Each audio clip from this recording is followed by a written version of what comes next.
welcome. All About Nutrition. It is the Wireless Mike Show. It's the second episode. So congratulations. My guest, I made it. I made it past the pilot. It got picked up to series. Nice. So my guest today, Rich Rock, a local rocker.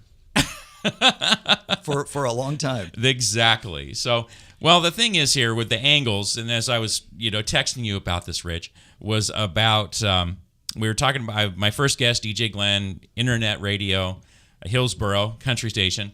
Well, you were the first guy I knew about internet radio, and I think the reason we just became fast friends is because 80s metal, the 80s metal shop. Yeah, there's a connection. Exactly. So, tell me about your background, how you got into radio, and then what kind of led it into doing your own station. Sure. Because you're like, I think I was telling you before we started rolling, you're like the pioneer to me of the internet radio. Wow. scene. You might be the only person that thinks that way, but that's maybe a few others.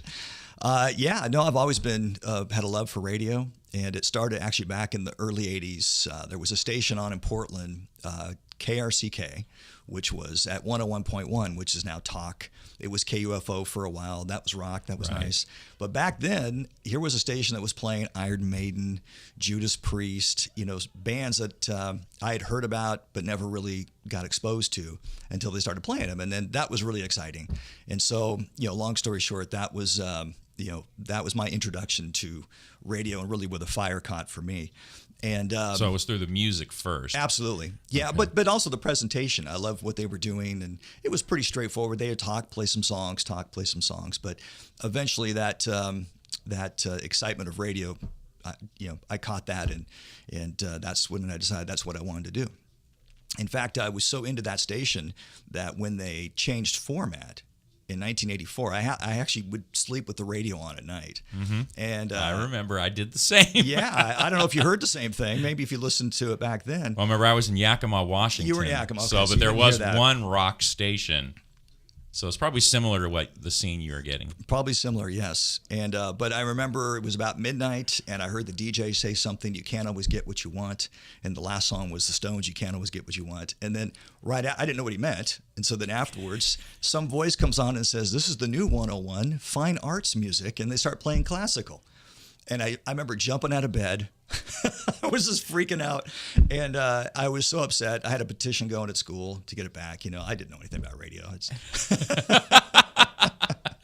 So you were getting to all your metalhead friends and Well, pretty much Bring it anybody back. who cared. It seemed like a lot of kids cared at that time, right? Right.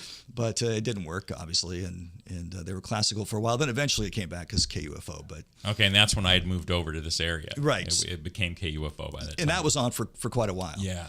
But I'd heard that the owner of the station didn't like rock to begin with, and it was a personal decision just to go to classical. And I thought, okay, well, but it was a great station, and it got me going in radio. And then that's how I ended up getting into radio. Okay. I graduated high school in '85, Evergreen, Vancouver, and then went to Western Washington University for college, and got a show right away on that station. And I called it Metal Shop. I stole the name from a show that was on in Seattle on KISW at the time, and I loved what they were doing. It was 1 hour a week, but I thought, well, this is 2 hours, so I'm already got them beat. That's great. But I remember they gave me the thing that said, hey, you got a show. It's on Saturdays at 2. Yeah. That's all they said. And I'm like, oh, 2? Wow, okay. Well, 2 a.m. So I was on at 2 a.m. and they said you can go on until 4, and then you're going to shut the station down because it's off until 6 until the next person comes in. I'm like, oh, all right. So I would stay on until 6 just because, why not? Okay. And playing 80s metal. Nice. And I did that for a couple years, and then I ended up in top 40 radio. So, well, I'll stop right there, and whatever questions you might have, maybe we can gloss over that part. Well, music is music, right, Rich? It is. I mean, It is. you can't eat metal all the time. No, Is the thing. no, you can't. But I try. Exactly. I try. That's what we try to and do. Metal Shop is on daily Yeah. in my office, or at some point. Well, and that's what was cracking me up. And actually, that was one of the questions I had for you, because when we were texting back and forth about this, I told you the new Queensryche came out. Yes. You know, and you're like, yeah, okay. And you're like, I'm listening. Me. Yeah, you're like, I'm listening to Rage right now, doing my work. Yeah. And it was, so we can maybe touch on it a bit later as well. But it's also like, it's interesting, Rich, because the fan base, you know, the fans of hard rock, heavy metal, they're just so loyal. Mm-hmm. And now with social media, you know, like the Queensryche, for example, you get on there, you know, some of the sites, and people just annihilate them, you know, because, and it's not even a music, because the singer's not there anymore. Exactly. Or this or that. And so I think I talked to you about this years ago, you know, because when you put a playlist together and that kind of thing, you're kind of entrenched in the basics, you know, the starters before you go into the deep tracks and whatnot. Oh, absolutely. And you don't do a lot of new stuff, even though it's an older band. Or has that changed, or what? No. Well, and the core of the station of Metal, you're talking about Metal Shop, is it's 80s metal. Right. So it has to be mostly that, and that's what listeners expect. Yeah. In fact, in the early days of Metal Shop, I did try something different where we had unsigned bands send us their stuff, and we would listen to it, and I would, you know, put on a few tracks, and most listeners were like, "What is that? That's not 80s. I don't want to hear that." You know, that was the kind of feedback that I received, and so it lasted maybe 6 months. And there were some good songs. It was nothing against the music, but it was strictly the fact that it wasn't Metallica from And Justice for All. It wasn't Iron Maiden doing The Trooper. It was newer stuff. And so the only acceptance of new music really with these listeners is you know, bands that were popular then putting new stuff out that fits that sound. Yeah. And a good example of that is Megadeth, who you know, has had some good stuff in the last, I don't know, say 5, 6, 7 years that fits, but then the last album did not. I mean, it was a little bit different. It was a Super Collider, I think it was the last album. I think that's what it was, yeah. They have another one coming out. But that didn't really seem to fit as well. Yeah. And so it didn't even go there, didn't even play it. And so, yeah, I think most listeners are, this is what I grew up on, this is what I want to hear, and there's a comfort in that. Yeah. And then you get quite a few requests, emails, and that kind of thing as well, right? Oh, yeah, from around the world. Right. That part's pretty cool. I do enjoy that. So how did it start, you know, doing the internet radio station? You wanted to do your own station and figured this was the way to do it, or how did that all work out? Well, and Metal Shop's kind of coming full circle. I mean, I started with it and feel like I'm kind of ending with it a little bit. But in between there was, you know, the Top 40 radio. I did that. And I did that mostly not because of the music, because I like the energy, I like the presentation. And I felt like what I was doing fit, you know, for that format. Right. So it was fun while it lasted. But I always loved rock. I always listened to rock, and especially metal and 80s metal. And I had some friends that were a part of the original show back in college, and had gotten in touch with one of them, Dan, who I hadn't seen since maybe 87, 88. And he left school in 90. I did. And so we got back in touch, saw him in California, and I said to him, we were having a beer, and I said, hey, you know, this internet radio thing has happened. It was Live 365. And I said, anybody can start a station. And what year was this? This was 2003, late 2002. Okay. And so I was talking to him about it. He goes, oh, that sounds great. And so that was maybe around Thanksgiving. I had it up and running in just a couple of weeks.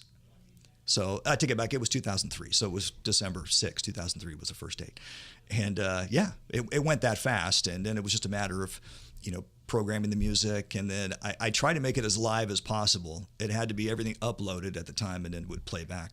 Mm-hmm. But yeah, in fact, I had DJs on. It was myself and then Jillicious, who does hairband radio. And the lovely Jillicious. The lovely Jillicious does a great job. Then Dan, I think Dan had afternoon drive and I was mornings. And then there was somebody else, I'm trying to remember who it was, who did the night show. And then I even had somebody doing overnights. You know, so we had to make it. We're trying to make it like a real radio station at the time. Out of your own studio at your house. Exactly.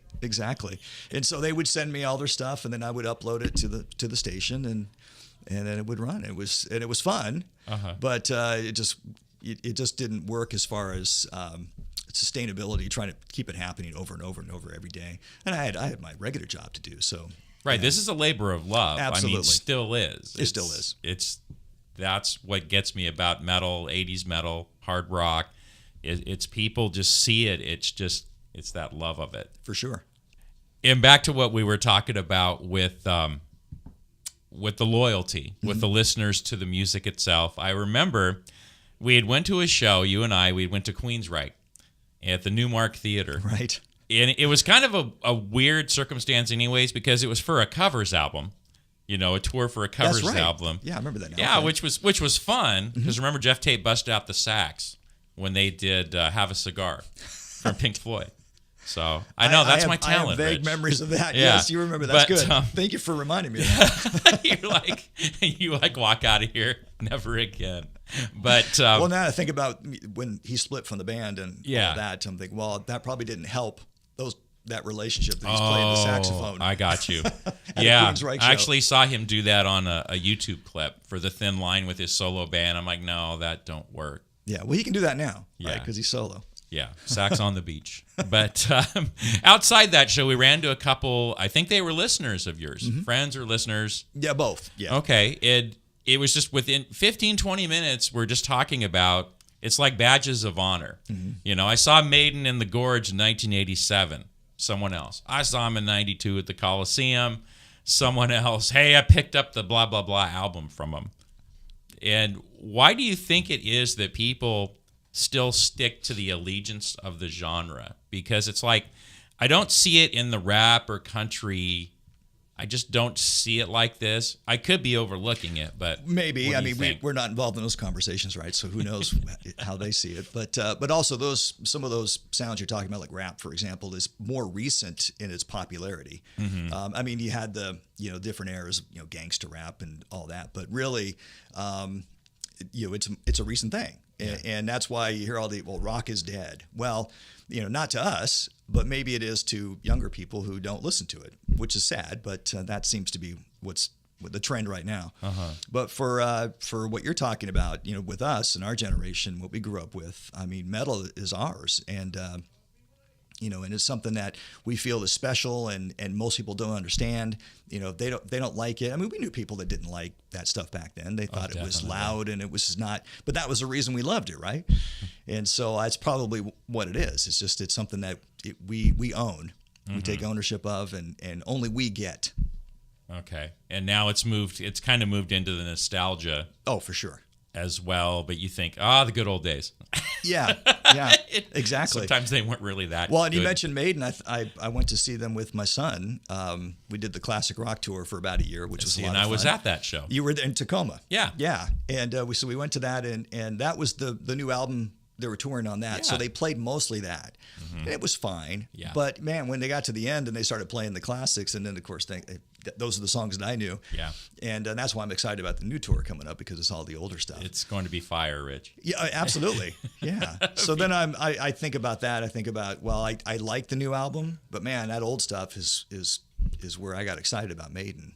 Oh, yeah. Or any other band. Well, and a band like that still comes out and still brings it every night. It's not like, they're good for their age. It's not like that with those guys. And there's still bands like that, and I think some of the public just doesn't quite see that. There's still some on the top of their game. Oh, yeah. That you see. Yeah, and then even the ones that aren't, or maybe, they do okay, but... They dropped an octave. Yeah, a good example is Joe Elliott, Def Leppard. Yeah, Obviously he can't sing "Photograph" and some of those other songs like he used to. But the last time I saw them was with Jalicious. The two of us went, and we were talking about it afterwards, and how that particular song just kind of stood out to me, because the fans were singing it with them, and I don't think they cared. Yeah, because you're the guy who originally did that song, and most of you were in the band when that song came out. So that's good enough for me. That's true. That's so true. So, and that leads me in talking about the concerts with your son and whatnot. The Metal Shop website also has a little space for concert reviews. Right. And that's where I got into yours when you posted them. That's like, hey, can I get on that? You did a fantastic job, by the way. Thank you, man. Yeah, that was a great read. Yeah, it wasn't fishing, but I appreciate that. But when you were doing the reviews about the shows with your son, that was great. And so that's something else on your website. I'm just so impressed when I pull it up. Even back in 2006, I'm just like, wow. Yeah, they go back a ways now. Got it going. Right. And I can't even take credit for most of them. I wrote a few most recently with my son when we went to some of those shows. But Ralph in L.A. did a lot of those. He took a lot. He got in, took the photos, and sent them back, and then had a little recap. And we've had some guest writers in the past, and we've done great work. And so it's been a collective thing to make that part happen. Although, and maybe it's just a lack of shows recently, just not as much there. And then I haven't gotten anything from you. I was going to say, waiting for that Tesla recap. Okay, it's May, but I could, I do have Striper from November. I don't know if we've aged on that. Oh, okay, maybe. Right. We'll put a date on it. Okay. Yeah, I kind of want to know what Rich Rock's expiration date is on things. So that's on metalshoprocks.com. Yes. And that's how you actually get into the station too as well, right? Yeah, both stations you can just click play now or listen now or whatever the link is. Well, and then talk about when you broke out the hairband radio, because it wasn't, you didn't have that until... it was 2008. Okay. Yeah. That's good, because I remember, I think in 2006 you were even talking about kind of spinning it off, because you were saying That's the audience... exactly what it was, a spin-off. Yeah. And the reason for it was there were a lot of... Most requests were for metal shop type music, early 80s. There's a certain band, a certain sound that fits that format, right? Mm-hmm. A good example is Dokken. The earlier stuff fits because it was rocking and it fit with everything else. But you get to the later stuff and it's a little poppy and more pop rock, or a band like Winger or Warrant. Right. Maybe they have one song that would work because it was hard enough and it fit metal shop. Like the metal guy would like Uncle Tom's Cabin. Absolutely. That's it. Otherwise, that's it's like the only one that's in rotation on metal shop too. Right. That's a great example. So that's how that happened. So then with Hairband, I was like, wow, we're getting all these requests, and I hate to just say we don't play that. Yeah. I don't want to go there. So let's just create another station and basically deflect. Well, and you had some great. I remember you posted the bumpers with Jill. Yes. Jillicious, and I was dying. That was a lot of fun. Well, because you just have the spirit of it. Yeah. And I think that's in both stations. You keep the spirit of why people got into it in the first place. Right. Exactly. And for different reasons, when you get to the late 80s, that's when the music really started to get pop metal and was on the top 40 charts. I mean, a lot of those songs were Poison and all these other groups became very popular, and then all of a sudden just disappeared by the early 90s. That's a whole nother story. But right. But they were so huge, but yet did not fit anything that happened in the early part of the decade, right? Right. So it made sense to have two separate stations. Yeah. Well, and now, Rich, too, I'm glad the stations are there. Hopefully, listenership is, stayed steady or been going up steady, because a lot of these bands now, as I call it, OMM, Old Man Metal, it's like it's the time for these bands to come out live. It's like they're going back in the clubs, like a Y&T. Remember we saw that, a Y&T or an LA Guns or something. They're back touring like it was 1994. Well, and those shows are great too, because they're experienced. Even just the songwriting typically is still really great today. Exactly. Granted, I haven't listened as much as I probably should, when new stuff comes out. But when I do, I'm like, wow, these guys still can write. Well, and that's what I've been telling people too, is the newer releases, like the last, beginning of this decade on, are pretty solid, because bands aren't trying to be something that they're not. Right. And I think that's the hard part of the 90s. They'd get a label deal, a second or third label deal, and all of a sudden it's like, well, we've got to do something different. Well, they started trying to sound like the 90s, and that's when things went really south for them. I mean, they kind of perpetuated what was already happening. Nirvana came out, and that grunge sound kind of took over, which was fine. I mean, it's always great to have something new, but, when you try to change what you're good at into something that you don't really even know, well, usually not good things don't happen. And eventually they started to figure that out. By the late 90s, all of a sudden they were starting to get back to, I was trying to think of some groups that put out new releases then, although most of those are forgotten. Well, yeah, and then the first decade of the 2000s, Rich, they still put things out, but people just weren't interested. No. And all of a sudden, I think the last 10 years, the nostalgia movement hits, but now also they seem to be a little bit more rejuvenated. The artists themselves. Yeah. Well, and also the late 90s, too. I was thinking about that as well, mid to late 90s. Bands are breaking up. That's when Rob Halford left Priest. Vince Neil was out of Motley Crue. They put out that Dickinson was out of Maiden. Exactly. Yeah, I was just talking to Bob about that before you got here. So what is there to go see? The new guy? That's true. And then back then it was like, don't you dare. Even though they Right. tried, but yeah, that's true. And then they all came back There we go. And see, and here we are. And with great memories. We forgot all about that. exactly. We still have those. It was the 80s and now, right? Yes. Everything else, who knows? So the thing that also interests me about you, Rich, is besides you got the internet show going, the two juggling the two stations and whatnot. So what else does, as you called it, a radio guy who's really not in radio? Yeah, it's been What a while. does he do? I guess that's the thing. You are just busy all the time. You juggle all kinds of hats. So talk about a few of those. Well, I ended up becoming an entrepreneur or a business owner by accident because of having to reinvent myself, because there was no real future in radio with all the changes taking place. And, it's certainly worse today within the industry. You know, people are losing jobs right and left. But that's been going on for a long time. It's just not So the opportunity. livelihood aspect. Exactly. Yeah. had And, to and I evolve. was married and had my first child and coming, and then we have two now. And it was one of those things where I had to basically reinvent myself. And so I said, okay, I got into the mobile DJ world and doing weddings and things like that. It was the early 90s. And then I started doing voice work on the side. And so do a lot of like on hold voice work with music. You can put on hold, you call a company. Movies. Movies, exactly. Did some of that. And so basically a little bit of everything that pretty much became what I do.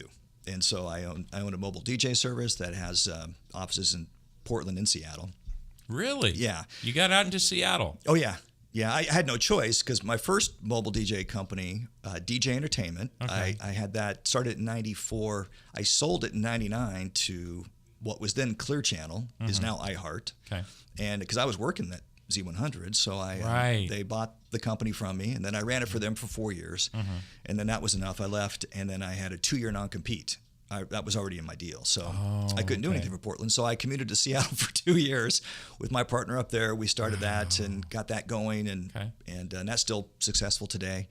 And then I started Portland in 2005. Well, and I was even telling Bob that your Pro DJ's site on Facebook, it's great because I Thanks. like seeing the compliments, but I also like seeing the variety of things you do. So it's kind of a wedding singer-esque thing that I like a lot. Yeah, absolutely, yeah. It's But a lot of how can different they type of events. get a hold of you on Pro DJs? It's prodjsportland.com is the website. It's probably the best way. It's on Facebook too, Pro DJs Portland. And there's all the information's there. Previous events, you can see photos and things then like like that. voice work stuff. How would That's someone get a you? separate company. That's goonhold.com. So like you're getting put on hold, go on hold. Nice. Yeah, that worked out. Sharp as a tack, Rich. Yeah, I kind of got lucky with that name, but it was early internet, so Okay. you know, Well, we got those things, and then metalshoprocks.com. right. That's what we really want people to get into as well. And For sure. Relive the memories, and we'll make some new ones. That sounds good. Yeah. Well, thank you for coming in, Rich. Appreciate the You bet. time. Thanks and for having me. We will It's do been it fun. again. Thank you. Take care. You too.